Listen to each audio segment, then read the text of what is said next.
सुल साहब, सबसे पहले तो हम आपसे ये जानेंगे 54,000 की नफसियाती हद हम देख रहे हैं अबूर कर गई। मार्केट स्टेबल है या मार्केट नीचे जाएगी, क्या देख रहे हैं आप?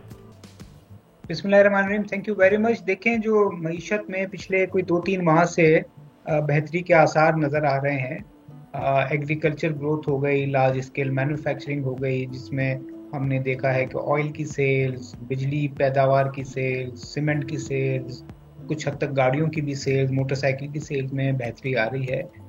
करेंसी में भी हमने इस्तेकाम देखा है और उम्मीद यही की जा रही है कि जो आईएमएफ का रिव्यू हो रहा है वो काफ़ी अरसे के बाद पहली अटेम्प्ट में टाइमली वो पास भी हो जाएगा। तो ये सारे थोड़े से पॉजिटिव इंडिकेटर हैं और चूंकि करेंसी काफ़ी हद तक कंट्रोल में आ गई है, तो उम्मीद ये की जा रही है कि जनवरी से महंगाई जो है, इन्फ्लेशन सीपीआई, वो भी कम होगा, जिसकी वजह से जो मनी मार्केट में इंटरेस्ट रेट भी काफ़ी तेज़ी से नीचे आना शुरू हो गए हैं। तो इसका रिएक्शन स्टॉक मार्केट ने भी क्या है। ऑल्दो स्टॉक मार्केट 54,000 की लेवल अबूर कर गई है, जो ऑल टाइम हाई है, मगर जो शेयर की प्राइसेस हैं अभी भी 30 से 40% अपनी 2017 के लेवल से कम है। इसका मतलब ये है कि जो वैल्यूएशन वाइज अभी भी शेयर बड़े सस्ते हैं। तो उम्मीद यही की जा रही है कि स्टॉक मार्केट में जो मोमेंटम है वो आने वाले दिनों में, और सुहेल साहब, ये खास तौर बड़ा पे इंपॉर्टेंट इलेक्शन आपने के बात पहले की है। मैं यही सवाल भी करना चाह रहा था कि मार्केट ऊपर है लेकिन शेयर के प्राइस जो है वो बिल्कुल वो नीचे है। जो आज से इतने साल पहले जिसके पास जितने पैसे थे उतने भी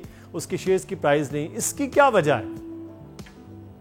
देखें, स्टॉक मार्केट में जो है शेयर्स डिविडेंड भी अनाउंस करते हैं।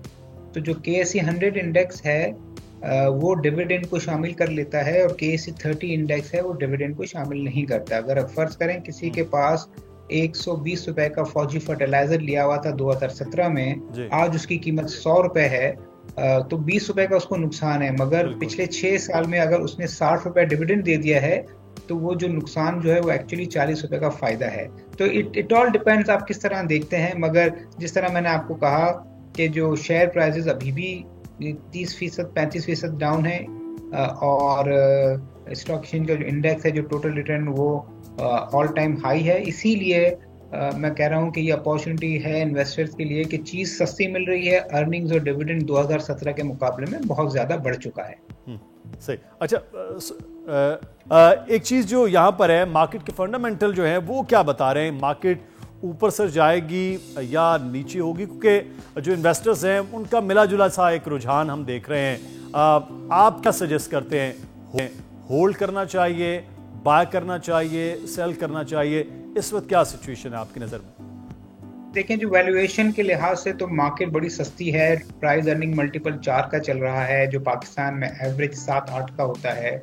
सही। घाना जो डिफॉल्ट हो चुका है, अफ्रीकन कंट्री है, वहाँ 5 का है। श्रीलंका जो डिफॉल्ट कर चुकी है वहाँ 10 का है। तो वैल्यूएशन के मुकाबले में तो मार्केट बड़ी सस्ती है। अलबत्ता हमारे यहाँ जब करेंसी बहुत ज़्यादा गिरने लगती है, तो फिर लोगों का पैसा करेंसी में चला जाता है, फिर महंगाई की शरह बढ़ जाती है, तो लोगों का पैसा फिक्स इनकम में चला जाता है। तो अगर हम अज्यूम करें कि करेंसी 280-300 के बीच में मेंटेन रहती है, तो मेरे ख्याल में ये मार्केट अभी भी अट्रैक्टिव है। जिस तरह मैंने कहा कि इंडेक्स आपको ज़्यादा नज़र आ रहा है, शेयर प्राइसेस और प्राइस अर्निंग रेशो वो बहुत ही लो है अभी भी।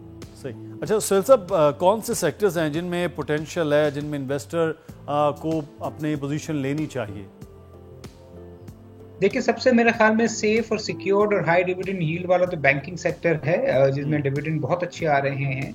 इंटरेस्ट रेट गिरने के बावजूद भी अर्निंग बहुत ज़्यादा नहीं गिरेंगी और डिविडेंड पेमेंट लगता है बरकरार रहे। दूसरी जानिब जो सिक्लिकल्स हैं, जिसमें स्टील और सीमेंट है, उनको फ़ायदा दो वजह से है। एक तो इंटरेस्ट रेट कम हो रहा है, काफ़ी 3% तक कम हो गया है, तो इंटरेस्ट एक्सपेंस कम हो जाता है। प्लस जब इंटरेस्ट रेट कम होते हैं और इकोनॉमिक एक्टिविटी बढ़ती है तो डिमांड बढ़ती है, डिमांड से उनकी सेल्स बढ़ती हैं। तो ये कुछ सेक्टर्स हैं जो अच्छा परफॉर्म कर रहे हैं और आने वाले दिनों में भी लग रहा है कि बेहतर परफॉर्म तो करें। Oil and gas sector, banking sector, जिस तरह से आपने खुद बात की है, ये सेक्टर्स जो हैं वो आप समझते हैं कि यही मार्केट को ऊपर लेकर जा रहे हैं? कौन से ऐसे सेक्टर्स हैं जिनकी वजह से मार्केट ऊपर गई है? देखिए, अभी पिछले दिनों जो मार्केट ऊपर गई है उसमें मेनली रीजन बैंक्स का है, क्योंकि बैंक्स के शेयर्स हैं, जैसे खास तौर से मीज़ान और UBL है, उनकी तो शेयर प्राइस और रिटर्न है पिछले एक साल का 70-80% हो गया है। तो अभी तक तो जो मार्केट ने बेहतरी दिखाई है उसका मेन रीजन बैंक्स है, मगर आने वाले दिनों में जिस तरह मैंने कहा कि जो दूसरे सेक्टर्स हैं, सीमेंट, स्टील, कंज्यूमर, वो भी मार्केट को सपोर्ट करेंगे। सही। तो IMF के मुज़ाकरात के जो मामलात हैं उसका किस तरह से असर आप देख रहे हैं मार्केट पर अगले आने वाले दिनों में?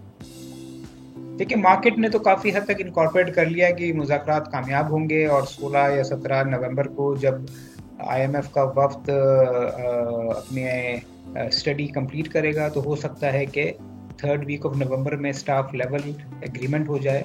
तो मेरे ख्याल में मार्केट इसको पॉजिटिव लेके, और काफ़ी हद तक मार्केट जो अभी बढ़ रही है उसका रीज़न भी है कि मार्केट तवक्को कर रही है कि ये रिव्यू पाकिस्तान बआसानी पास कर लेगा। सुहेल साहब, आखिर में एक जो सवाल है वो बड़ा सादा सा है, वो ये है कि सिर्फ चंद लोग जो हैं वो मार्केट के हद तक महदूद रहते हैं, उन्हीं के दरमियान चीज़ें चल रही होती हैं।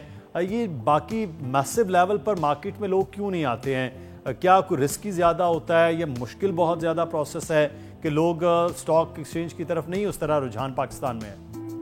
देखिए, उसके 2 रीज़न हैं। एक तो स्टॉक मार्केट ने पिछले 5-10 साल में रिटर्न अच्छा नहीं दिया है। पिछले 5 या 10 साल का आप एवरेज रिटर्न लें तो वो नेगेटिव है। तो जब एक चीज़ में नुकसान हो रहा होगा या रिटर्न नहीं बनेगा तो लोग नहीं आते। दूसरी जानिब हमारी मार्केट में जो अकाउंट ओपनिंग्स और AML रिलेटेड जो इश्यूज हैं, वो आई थिंक रेगुलेटर ने बहुत सख्त कर दिए हैं। अगर आप कोई और इन्वेस्टमेंट करें, ख़ास तौर से गोल्ड, ख़ास तौर से प्रॉपर्टी और करेंसी मार्केट में, तो वो बड़ा वहाँ पे आसान प्रोसेस है आई थिंक। और तीसरा रीज़न ये है कि शायद अभी तक एक इन्वेस्टर्स है, उनको सही एजुकेट नहीं किया गया, उनका परसेप्शन बुरा है कि मार्केट्स में नुकसान होता है और मार्केट में मैनिपुलेशन होती है। तो इसकी वजह से हमने देखा है कि मार्केट जो है उसकी size in terms of investors बहुत कम है। 3-3.5 लाख इन्वेस्टर्स हैं अभी। इवेंचुअली अगर मार्केट ने परफॉर्म करना शुरू किया तो हम उम्मीद कर रहे हैं कि ये शायद इन्वेस्टर बेस ग्रेजुअली इम्प्रूव हो। सही है। बहुत शुक्रिया मोहम्मद सुहेल साहब, आप हमारे साथ मौजूद थे। सब्सक्राइब करें और बेल दबाएं ताकि कोई खबर रह न जाए।